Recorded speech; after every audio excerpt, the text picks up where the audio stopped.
Learning to deal with rejection as a soft skill is critical. When I'm working with students and training students, I often tell them that you are not always going to be the choice. You're not going to always be the person that is chosen for that particular opportunity.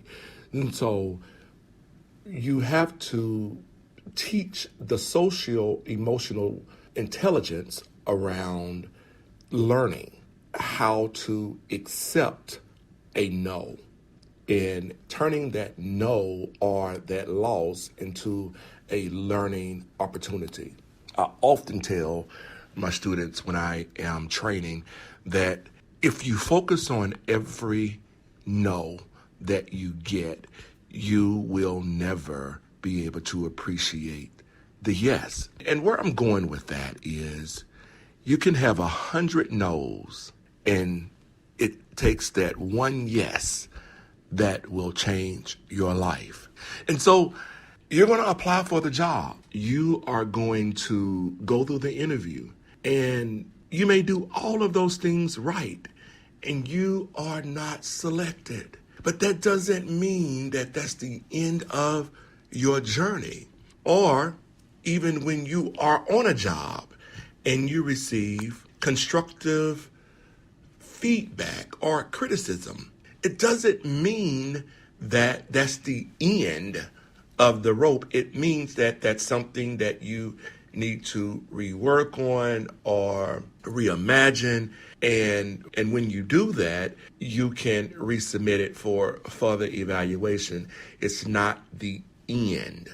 And so learning to take rejection as a soft skill is critical. And there are many individuals that can't process. They do not have the emotional intelligence to process a no or to process constructive criticism.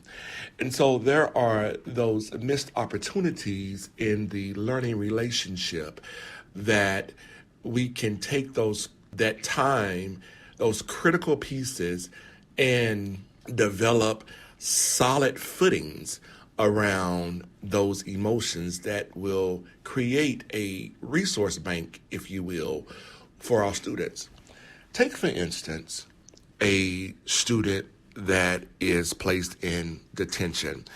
I'm, for one, that would say that there are numerous missed opportunities in how we discipline students in school with detention and suspensions. I'm not saying that we should not hold students accountable. I am saying that when we are placing students in those types of situations, that there should be some alternatives, that instead of putting someone in detention without a conversation or without an accountability mechanism to help them process why they are there, you're just removing them. And then how that translates into the work environment is I can do this behavior and I'll get suspended or maybe get a couple of days off work, no consequence, no accountability, so I don't have to worry about what someone else or my contribution to creating a harmonious working environment. And there are missed opportunities in that. And so when I'm training and working with schools around alternative restorative measures in discipline, I'm saying to them, proceed with whatever the consequence is, but bring a knowledge or an awareness or an accountability to why that student is being placed in detention or why that student is being suspended and why that student is being expelled. And when that is over, when that duration or that separation is over, what type of restoration is done to restore that student back into the harmonious relationship? So when we think about that those are missed opportunities to build emotional intelligence for our students. And in hard skills versus soft skills, we are addressing what roles do we play in emotional intelligence.